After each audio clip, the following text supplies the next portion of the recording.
بسم اللہ الرحمن الرحیم۔ آج کی اس نشست میں کچھ ایسے سوالوں کی کوشش کریں گے جواب دیں کہ جو آج کل کبھی کبھی نوجوان پوچھتے ہوئے نظر آتے ہیں کہ اگر ماہ رمضان المبارک میں شیطان کو باندھ دیا گیا ہے، زنجیروں سے جکڑ دیا گیا ہے، اس کے باوجود مسلمانوں کے درمیان، محبان اہل بیت کے درمیان کبھی کبھی گناہ انجام دیتے وقت لوگ نظر آتے ہیں، تو یہاں پہ عرض کرنا چاہتا ہوں بطور جواب، وہ یہ کہ جو سورس ہیں گناہ کے، ان میں سے ایک سورس اور اہم سورس شیطان ہے، یعنی جو سورس اور ذریعہ بنتا ہے گناہ کا، ان میں سے ایک ذریعہ ہے شیطان۔ شیطان انسان کو بہکاتا ہے، گناہوں کی طرف لے جاتا ہے، لیکن صرف شیطان ہی ذریعہ نہیں ہے، اور بھی کچھ چیزیں ہیں اور بھی مخلوقات ہیں جو انسان کو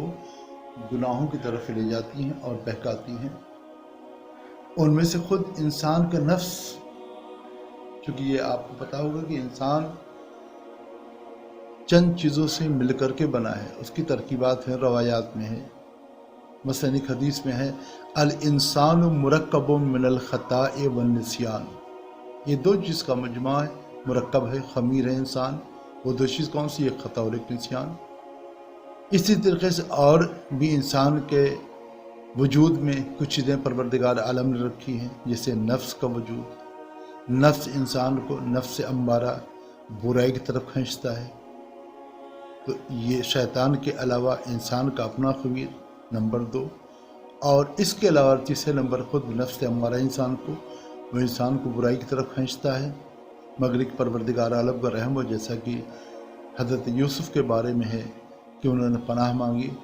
اپنے نفس سے اور شیطان سے پناہ مانگی، اور پروردگار عالم کی بارگاہ میں دعا فرمائی۔ تو یہ وہ چیزیں ہیں کہ جو انسان کو گناہ کی طرف مائل کرتی ہیں، ان میں سے نفس امارہ بھی ہے، خود انسان کا وجود ہے، اور خود انسان کا خمیر ہے کہ کبھی کبھی انسان پر غلبہ کر کے اس کو گناہ کی طرف مائل کر دیتا ہے۔ اور اس کے علاوہ چوتھے نمبر پر خود انسانوں میں کچھ ایسے لوگ ہیں کہ جو دوسرے انسانوں کو بہکاتے ہیں، اور تاریخ میں ایسے واقعات بھی ہیں کہ جب خود انسانوں نے دوسرے انسانوں کو بہکایا ہے، بلکہ بعض ایسے بھی ہیں کہ جو شیطان کے استاد نکل آئے اور انہوں نے پوری امت کو، پوری قوم کو بہکایا، جس کا تفصیلی روایات میں ذکر ہے، اس تفصیل میں نہیں جانا چاہتا، اور جس کی طرف خداوند عالم نے قرآن مجید کے سورہ ناس آخری سورے میں اشارہ فرمایا، آخری سورے کی آخری آیت کریمہ میں، یوسوسو فی صدور الناس من الجنت والناس، یہ وسوسہ پیدا کرتے ہیں سینوں میں، اور وہ کون ہے وسوسہ پیدا کرے؟ من الجنت والناس، جنات اور انسان۔ اور اس کے علاوہ پانچویں نمبر پر انسان کی جو عادتیں ہیں، یہ عادت بڑی بری چیز ہے، اگر یہ پڑ جاتی ہے تو پھر اس سے پیچھا چھڑانا بڑا سخت کام ہے، یہ آسان نہیں ہے۔ اسی لیے ہمارے اور آپ کے 11ویں امام حضرت امام حسن عسکری علیہ السلام تحفۃ العقول میں ارشاد فرماتے ہیں، یہ جملہ آپ کو موجود ہے، مولا فرماتے ہیں کہ ترک العادت معجزہ، ترک العادت معجزۃ، عادت کا ترک کر دینا یہ ایک معجزہ ہے۔ عادت دو طرح کی ہوتی، انسان اچھی عادت ڈال دے زندگی میں، یا انسان زندگی میں بری عادت ڈال دے۔ اچھی عادت انسان کو دنیا میں بھی اس کے لیے نجات کا باعث، اس کے لیے سکون اور اطمینان کا باعث، اور اس کے لیے چین کی زندگی فراہم کرتی ہیں، اور بری عادتیں اسی دنیا میں انسان کو رسوا بھی کرتی ہیں، پریشان کرتی ہیں، مصیبت کا باعث بنتی ہیں۔ اسی طریقے سے اچھی اور بری عادتیں انسان کو مرنے کے بعد بھی فائدہ پہنچائیں گی۔ جس نے اچھی عادتیں ڈال رکھی تھی زندگی میں، وہ برزخ کی زندگی میں کہیں نہ کہیں اس سے فیضیاب ہوگا، اپنی اچھی عادتوں کی بنا پر سکون پائے گا،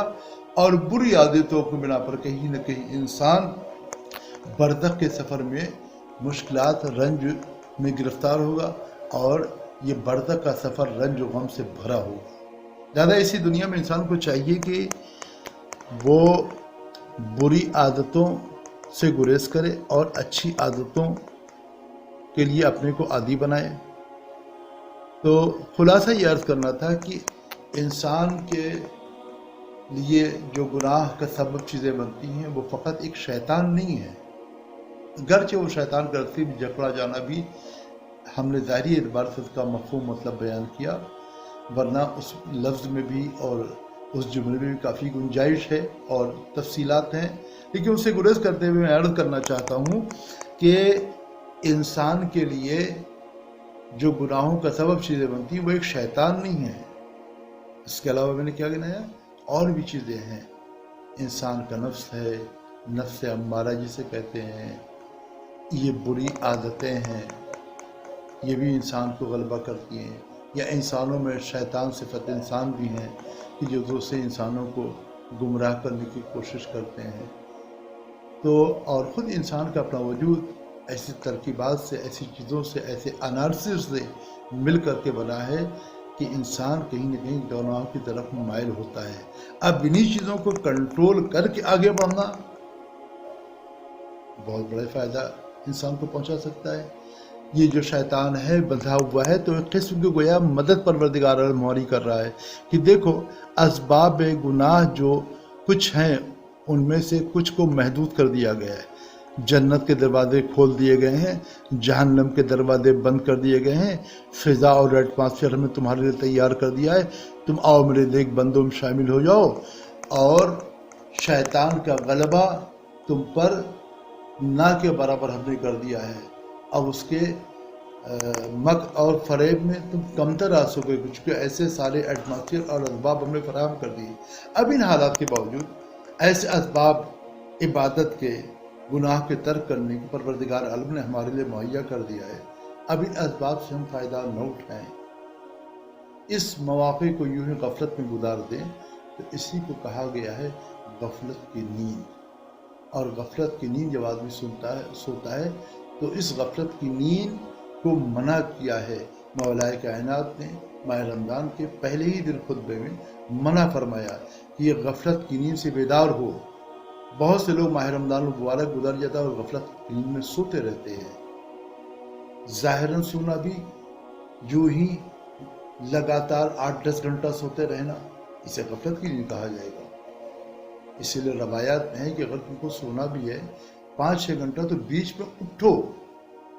2-4 گھنٹے بعد، 2-3 گھنٹے بعد اٹھ کر کے لیٹرین باتھ روم جایا، تھوڑا سا ٹہلے، پھر اس کے بعد سوئے، یہ اس کی صحت کے لیے بھی بہت مفید ہے۔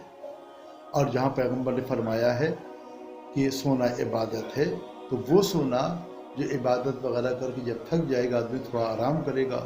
وہ عبادت ہے۔ لیکن راتوں میں جاگ کر کے فضولیات میں اپنے کو مشغول رکھ کر کے اور پھر دن کو سو کر گزار دینا، اس کی ممانعت مولا کائنات نے خطبے میں فرمائی ہے۔